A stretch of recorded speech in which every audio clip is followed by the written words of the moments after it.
afraid to listen to your own heart. Big Bad Sonic, that's my heartbeat in you.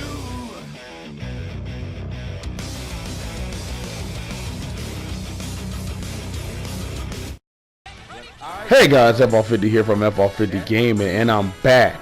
I am back with the Online Warrior series, guys. I know it's been a long time coming. The last one I did was Ultimate Marvel, talking about the roster size matters, but I'm going to talk about a recent topic that just came up. It's nothing major, it's just I got a peek of a data miner leaking some of DragonBall FighterZ DLC, at least for the first 8. And I had to talk about it, saying that the quality of the DLC could make or break a game. And luckily this is actually a good topic to talk about, because there's a lot of games recently with DLC that kind of either damages the community, or not the community but more the game, or it can kind of make it better. And without further ado, let me go ahead and reveal the DLC characters for Dragon Ball FighterZ. As of right now, until it's changed, the DLC is Broly, Bardock, Base Goku, Base Vegeta, Android 17 from Super, I'm assuming, or just 17 in general, Zamasu, Vegito, and my boy, my dog, Cooler. That's right, Frieza's older brother, Cooler, and I pray he's in his final form. I pray to God he is in his final form, because that will suck if he's not in his final form, and it'd be more of him in that stupid meta Cooler. Like, he did look badass, but I mean, base Cooler looks better. Like, Jesus Christ, not base Cooler, but final form Cooler looks like Super Shredder. But as of right now, that type of DLC will keep me playing it, despite the fact I have my gripes with base Vegeta. I really believe it's a stupid idea to put the base form of Vegeta. I understand for the most part of the Dragon Ball he was in his base form, but there's nothing that this game has shown that that Super Saiyan Vegeta and Blue Vegeta have done to show you that they could make base Vegeta a different character. I mean, yes, he had the Gallic Hole or Gallic Gun, or I mean, he could also have that little combo he did with Jace, but that's about it. He hasn't done nothing different. Like, to be honest with you, I think he's just a waste of a character slot, but I don't know. I could be wrong, but I don't know. Arc Systems is good about making clones, so who knows. But base Goku is a good idea.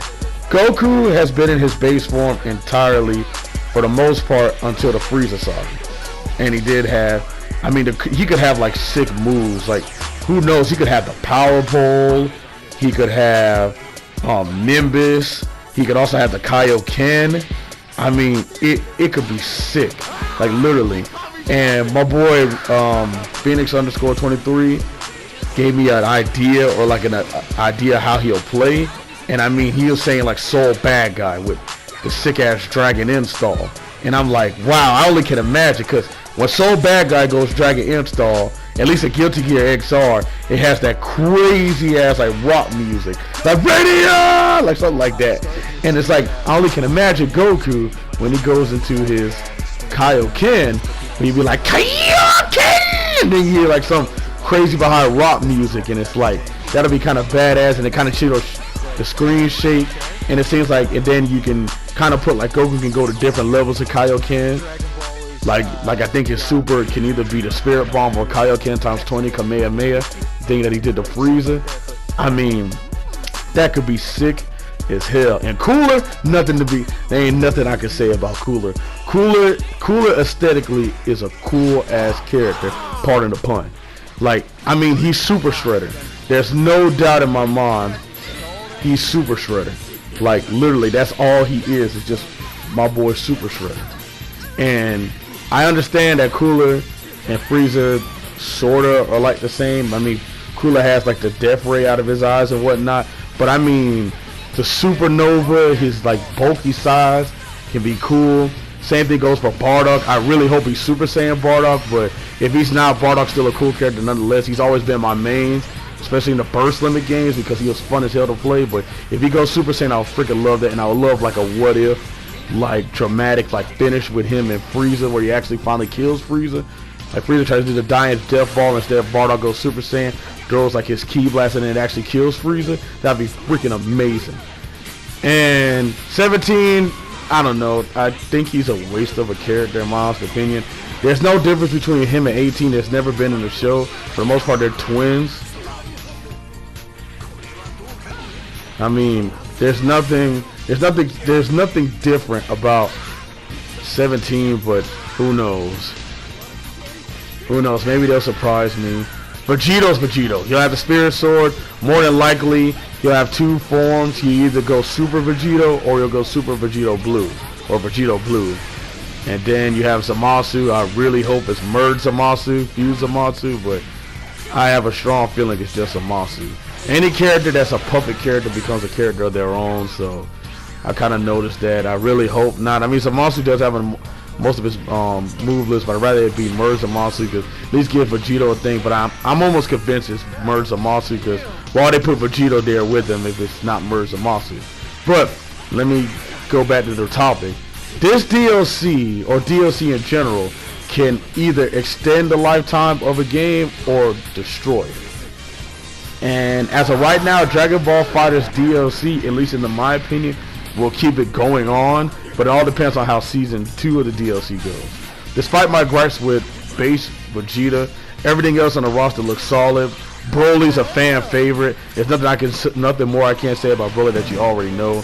Broly's a beast. I hope he's a tank like 16, and I hope he kind of has like grappling moves too like 16, because I like 16 because of his bulkiness and of how fucking hilarious and fun he is, like to the point where it's like I'm playing Alex in a Dragon Ball game. It's freaking crazy. And it's like I mean, I really hope they do that, but that thing could really help this game, because I mean it's doing well so far. But one thing about Arc System games, and I know I'm probably gonna get flack, they don't last long because they're quick to make the second version, which has more characters. But hopefully Dragon Ball FighterZ will be maybe two games at best, depending on how the DLC does. But I mean, the game is doing well on Steam so far, and it actually makes some good numbers in Europe and all that, because that's where most of the Dragon Ball fans are. I mean, there are Dragon Ball fans here, but some of them are just not gamers. So, but I mean, from what I heard, it's actually doing pretty good. So there's nothing wrong to be said about Dragon Ball FighterZ. But now, that's about DLC doing it right. Now there is a DLC or a game that has bad DLC. Not so much they have bad DLC, it just had bad DLC practices. It's Street Fighter Cross Tekken. The way they executed, the way it was handled, the DLC being locked in the game, and people actually finding the data mining thing didn't really help its cause. So, I mean that really like destroyed the life. When I'm talking about the game damn near disappeared after the DLC practice and Tekken Tag 2's release, I mean, it really did not help that game's cause. I mean, it had decent characters for the most part. It's pretty much almost every character for Street Fighter 4. Same thing with Tekken. Like, you had Lei, you had Christy. I mean, they had decent characters, but it's just that they're Lars and Elisa, which are fan favorites, but it's just the way the game was and how it executed the DLC, which really killed it. And Ultimate Marvel 3, in my honest opinion, did the same thing. Some people could argue differently. It did not meet the lifetime sales of Marvel 3. Because if I remember right, Ultimate Marvel 3 sold less than Marvel 3. And I mean, it had decent DLC from Strider to Frank West, from Shuma Garaf to Ghost Rider. I mean, it wasn't bad. Same thing with Doctor Strange. It wasn't bad. It's just the timing, and it's just, why are these characters on the base roster? It's like, if you want to go like balls out crazy with DLC, you could have put Sentry or something like that. But it's like DLC is not a bad practice. It's the way it's handled and what's on the DLC that could break it. I mean, we're in a day and age now where games do not have to be complete anymore. I mean, they don't have to be complete anymore, and crazy as hell to even think that now. But I mean, look at the Call of Duties, look at all this stuff. But going more into fighting game related things, I mean, Killer Instinct ran by a freemium model, and for the most part it did well. I mean, most of the characters are DLC 8. I mean, you start off with 8, then eventually the roster grew up to about like maybe, I think, almost 30 with the different seasons of DLC. But at the same time, that type of DLC helped the game's lifetime. Same thing with what's going to happen with Marvel vs. Capcom Infinite. If the DLC rumors are true, that we're going to see some crazy new additions to the game. Like, when I mean crazy, I mean, I'll just give you 4. Miss Marvel, the Inhuman, the one that can stretch her hands. Freaking Star-Lord. And on the Capcom side, I mean, Ashura, Lady. I mean, I'll even throw one more from Capcom. Gil. I mean, wow. Gil. That dude is a bastard. Anybody that played Street Fighter 3. He is definitely going to be the Phoenix of this series. And I'm going to be so damn excited to play as Gil. But that alone got me interested. I mean, I've always, like, as you watch my channel, me and Red Ranger Power, Phoenix _23, sometimes negative, we love those games. But it's like the DLC keeps us coming back to the game. And Marvel vs. Capcom Infinite actually had a really good initial DLC roster with Winter Soldier, Black Widow, Black Panther, Venom, Monster Hunter, and Sigma. Like that was crazy, and it was fun as hell to play. I mean, literally, and it kept us in. The same thing with Injustice. I don't have Injustice on this channel because Injustice 2, in my opinion, looks boring. Injustice 1 was kind of the same way, it suffered from that. But the Turtles, the Turtles, will be enough to get me to come back to that game.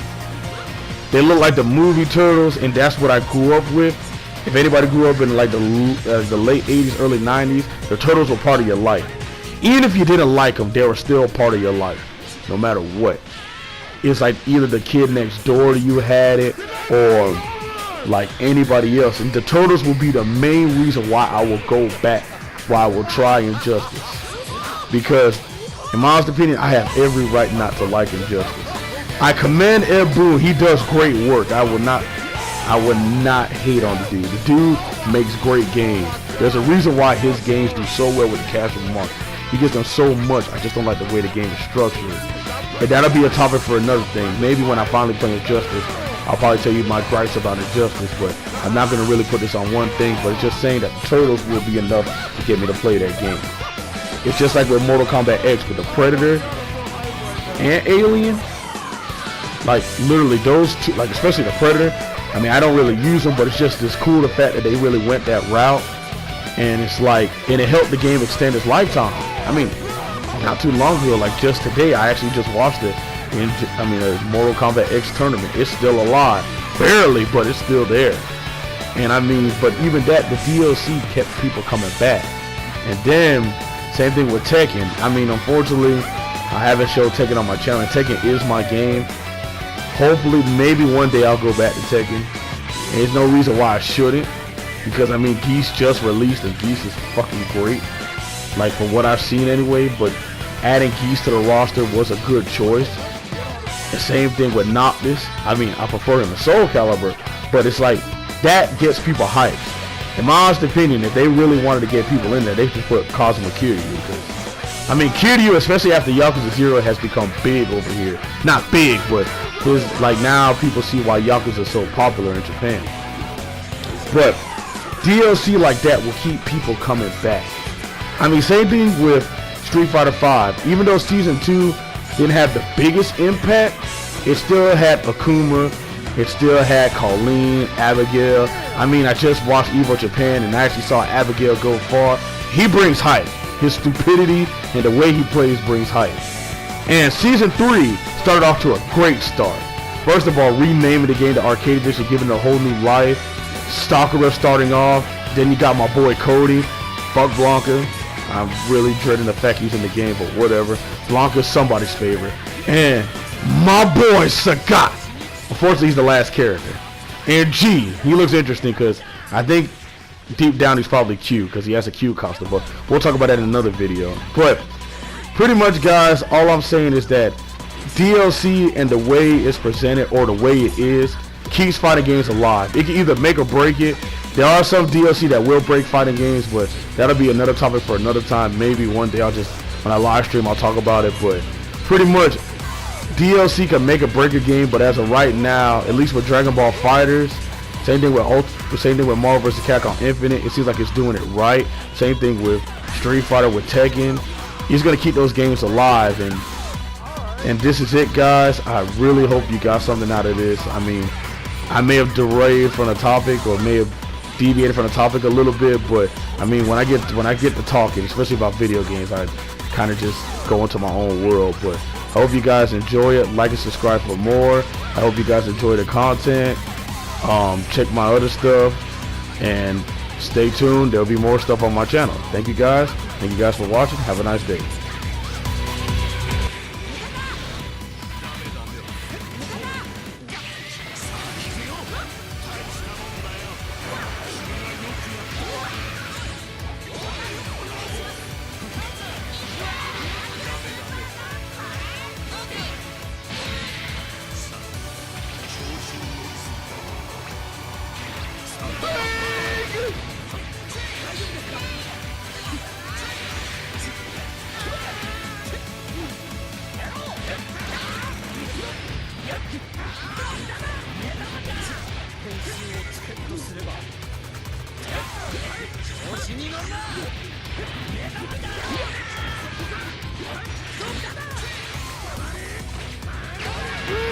Don't come at that. Oh! You can't stop Trunks with a sword, baby. Don't dash at me. Don't stop it. Stop it. Stop it.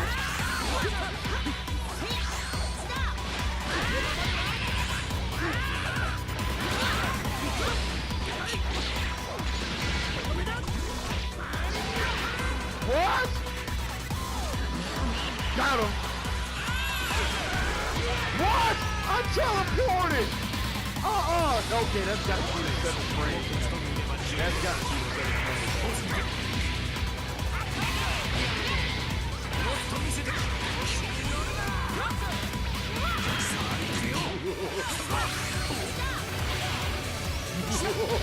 Oh! You know what? Hey, dash at me. Dash at me. I got something for you. Come on. What is it for you?